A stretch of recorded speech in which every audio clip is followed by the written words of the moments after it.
Pinapangakuhan lang po kami ng pinapangakuhan pero wala naman pong nangyayari. Ang gusto na lang po namin kasi since po ganyan na po yung itsura, parang nawala na rin po kami ng tiwala sa kanila na ipagpatuloy yung bahay. Yan ay isang uri ng pagpapanggap na may kapangyarihan silang tumupad sa kontrata, tapusin ang bahay hanggang ito 100% matapos sa loob ng panahon kanilang pinangako. Pagka po hindi nila ginawa yan, marami po ang kaso ihahataw sa kanila. Meron po ba silang PCAB license po? Actually, sir, wala po. Unang-una sa lahat, wala kayong lisensya. Kung wala kayong lisensya, sir, mapapasara kayo. Contractor ka, sir, di ba? Pananagutan ka. Kung ako sa business permit, hindi mo natutupad yung pangako mo, hindi mo natutupad yung kontrata mo, bakit kita bibigyan ng lisensya?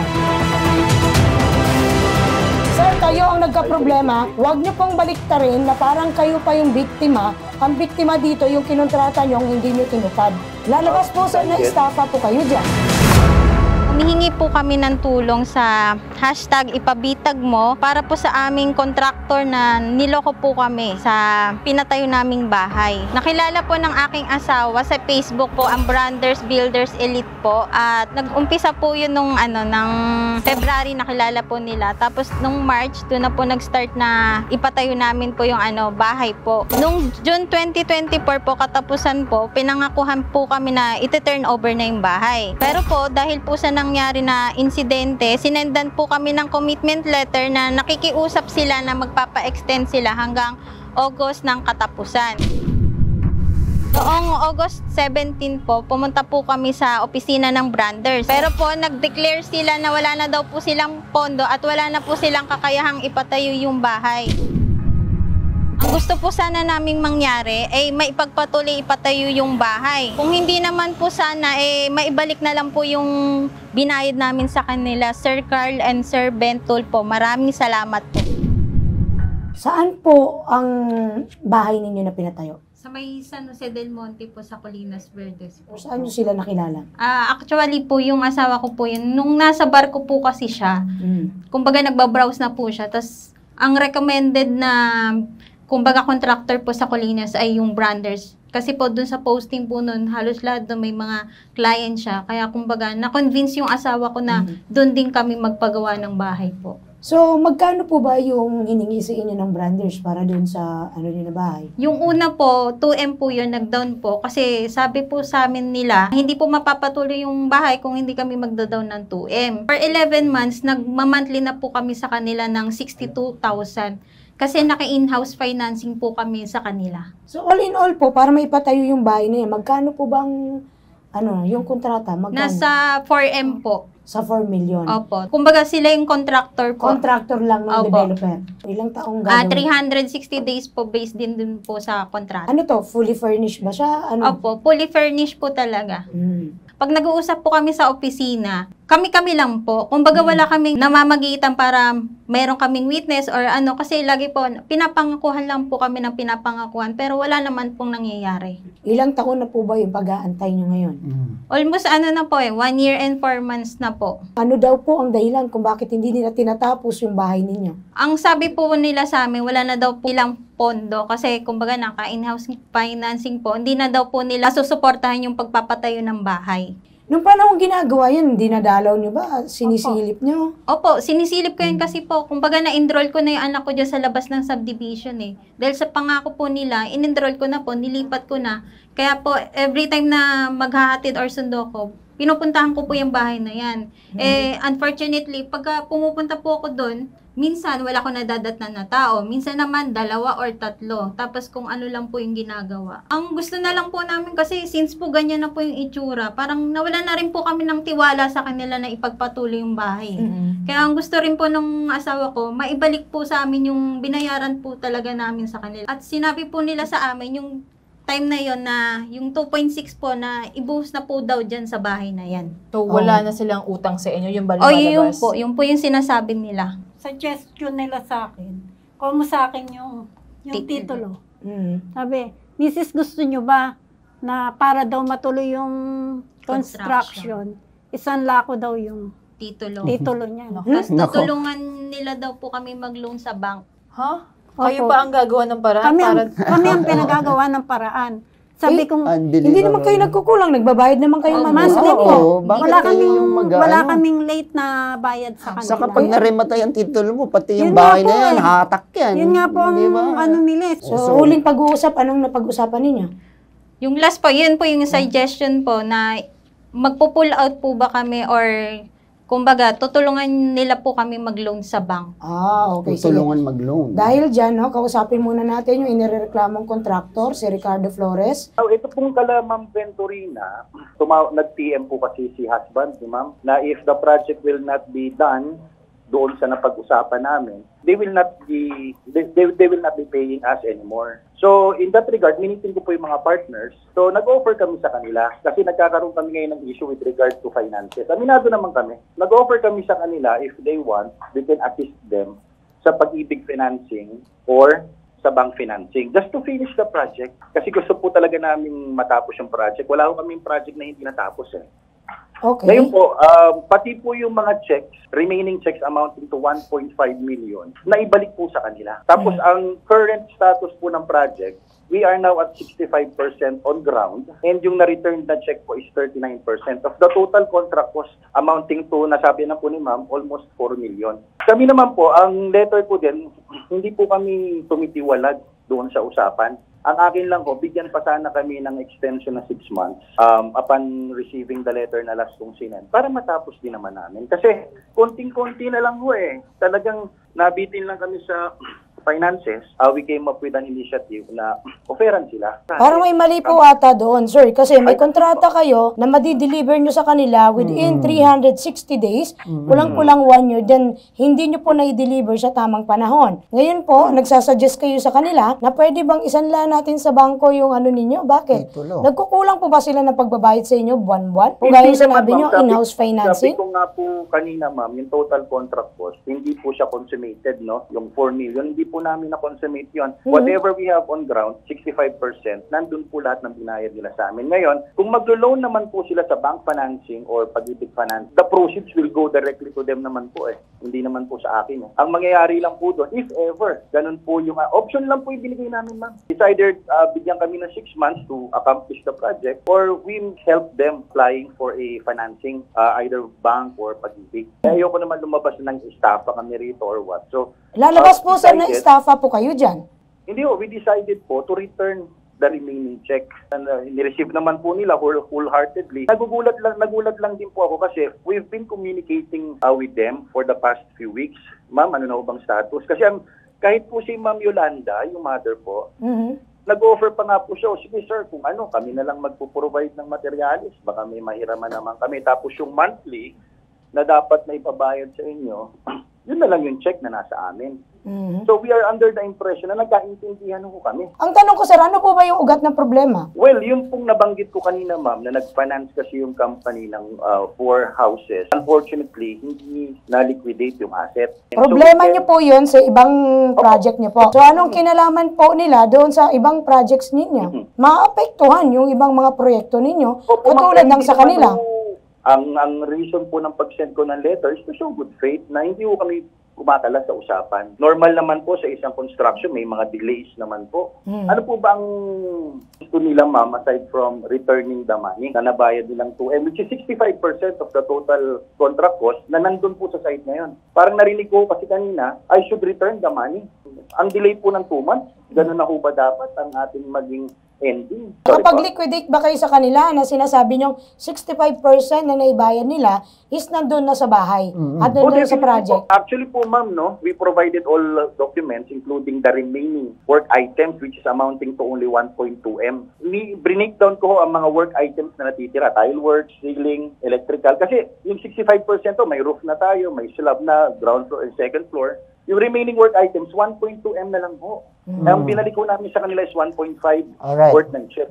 Kaya nandito sa kabilang linya si Attorney Melanio Batas Mauricio, Bitag resident lawyer, para magbigay rin ng karapatan na marinig na itong mga complainant kung ano ba yung laban nila dito, if ever, na talagang kung gusto nilang mag-pursue ng case or kaso talaga, nandito si Attorney Batas. Liwanag po ang sitwasyon natin dito. meron pong kasunduan, meron pong kontrata, at may mga itinakdang tungkulin sa ilalim ng kontrata. Kasama dito at pangunahin, yung pong pangako na may kakayahan ang kontraktor tapusin ang ipinagagawang bahay sa kanya hanggang doon sa petsa na nakalagay sa kontrata. Marami po ang titingin dyan at sasabihin niya na isang kasong sibil, pero sa pananaw po ng ipabitag mo ni Ben Tulfo at sa pananaw po ng batas, yan ay isang uri ng pagpapanggap na may kapangyarihan silang tumupad sa kontrata, tapusin ang bahay hanggang ito'y 100% matapos sa loob ng panahong kanilang ipinangako. Pagka po hindi nila ginawa yan, marami po ang kasong ihahataw sa kanila. Kasong administratibo, kung sila lehitimo at meron pong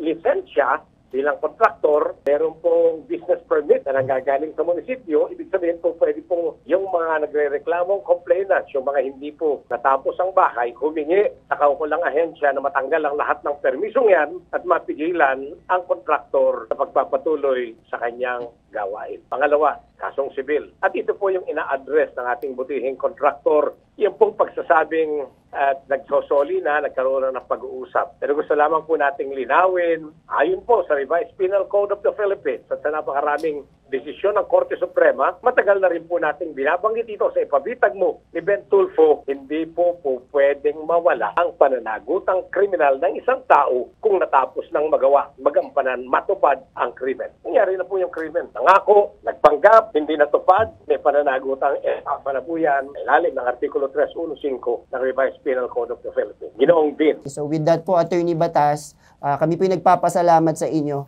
dito sa pagtanggap ng tawag po. Maraming salamat din po sa ipabitag mo ni Ben Tulfo. Maraming salamat po. Magandang araw. Ano na po ba yung status nung inyong pag-uusap po, Sir Ricardo? Hindi ho kami nagpapanggap, sir. A legit contract. Wala naman po kaming sinasabing ganun, sir. Si attorney, kanina. Ang sinabi po ni attorney, yung pagpapanggap po na matatapos nyo yung project doon sa ibinigay nyo pong timeline. Ang nangyari din po kasi, ma'am, parang force majeure, no? Unexpected issues na arise. So, dapat nga, sir, kinakausap nyo na lang sana ito, mga to, humihingi na kayo ng pasensya with them. Ngayon ba, sige, para may mas malinawan tayo, sa panig nyo, ano bang gusto nyo mangyari? Ipagpatuloy nila, bibigyan mo sila ng oras para matapos yung proyekto, o ibabalik sa inyo yung natitirang pera? Ang gusto namin, mag-back out na. Nagpa-check na po ako sa engineer about dun sa cost estimation ng bahay, pati yung structural po. May mga kapitbahay po kasi kami engineer na yun po ang advice sa amin na ipa-check namin. Kasi po, substandard po yung sabi ng mga So, may engineer ganyan po. pang issue. Opo. Alright, sige, ganito na lang, Sir Ricardo, saka si Ma'am Christine. Makinig lang po kayo. Narito po ngayon yung Philippine Contractors Accreditation Board, Chief Monitoring and Enforcement Division. So po bang nirereklamo sa amin yung Branders Elite Builders? Meron po ba silang PCAB license po? Actually, sir, wala po. Branders Builders is not registered or wala pong lisensya sa PCAB, sir. Unlicensed po siya. Bali, sir, ang magiging penalty po ng contractor pag unlicensed po is a fine of 100,000,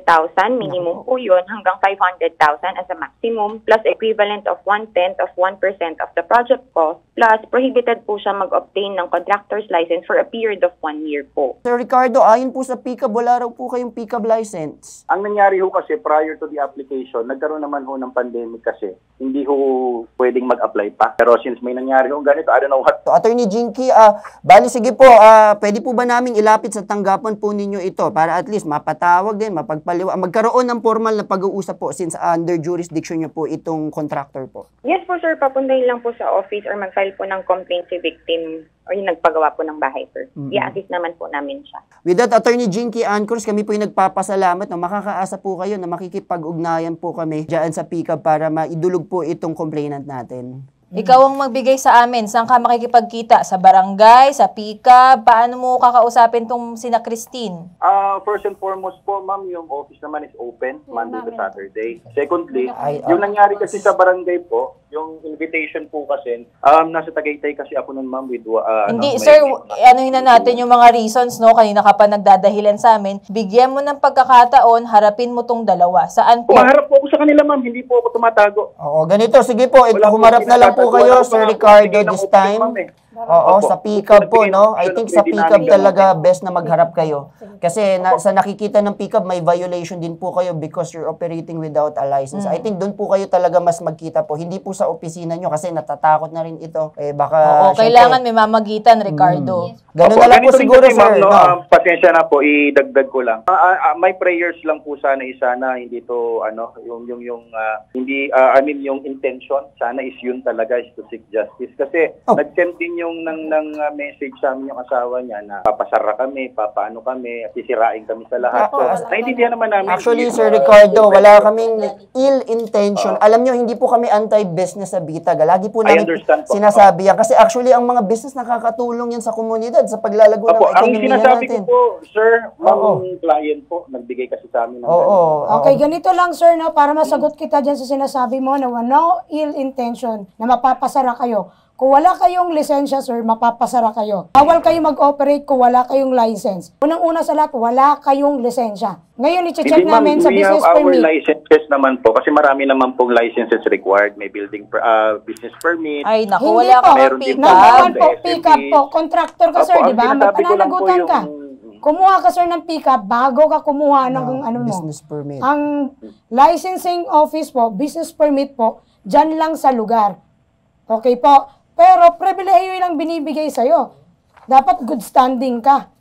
Eh kung ako sa business permit, hindi mo natutupad yung pangako mo, hindi mo natutupad yung kontrata mo, bakit kita bibigyan ng lisensya? Ang nangyari na kasi dito, ma'am, Sir, kayo ang nagka-problema. Huwag niyo pong baliktarin na parang kayo pa yung biktima. Ang biktima dito, yung kinontrata niyo, hindi niyo tinupad. Ay, wala ko Nakuha po niyo, sinabing sir? ganun, ma'am. Ako po biktima. Okay, nakuha niyo, Okay. sir? Oo. Huwag ka matakot mapasara kung legal ka, sir. Opo, Yun lang hindi yun. matakot Alright. po ako, wala pong Okay, problema. normal lang sa biktima na magsabi ng baka may pasara namin kayo. Eh, kung illegal ka, talagang mapapasara ka. Opo, Okay? ang ano ko lang ho, kung magpapasaring company, wala pong problem. Ang inaano ko lang, hindi ho kami nananap ko sa client. Kausapin mo ng personal, Yes. hindi Tanungin sa ko po opisina yung mo. client, ma'am, sorry po paano po yung payments dun sa remaining work item if they took the check? Kaya po nandyan yung pick-up na tawagan namin para mamagitan po dito sa reklamo po. Alright, Sir Ricardo? Okay po, Sir Dima po. Oo. Thank you so much po, sir, ma'am. Thank you po. Salamat din, Sir Ricardo, sa pagtanggap ng tawag. We appreciate Thank you din so po yung much, ano nyo, sir. pero kailangan nyo rin pong humarap talaga yung mga pananagutan. Alright? Apo, hindi po tayo Okay. nanap po. Okay. Thank you Sige. po. Salamat. Thank you. Okay, actually, yung BPLO rin, hindi ko na lang din masyadong iaano, pero makikipagtulungan din para silipin yung nirereklamong contractor. Okay, kung may permit ba o wala. So, Bitag is in coordination din with BPLO sa business permit. Alright, with that, ma'am, maraming salamat po sa pagdulog po dito sa aming tanggapan. So, mamaya usap tayo sa baba kung ano man yung mga next nating gagawin. Okay? So, higit sa sumbungan, investigahan, anumang reklamo, bibigyan ng solusyon at aaksyonan. Ito po yung nag-iisang pambansang sumbungan. Tulong at serbisyong may tatak. Hindi lang po basta tatak, kung hindi tatak, Bitag. Ilalaban ka, hindi kayo iwan sa ngalan po ng aming boss na si Ben Bitag. Tulfo, ito ang hashtag ipabitag mo.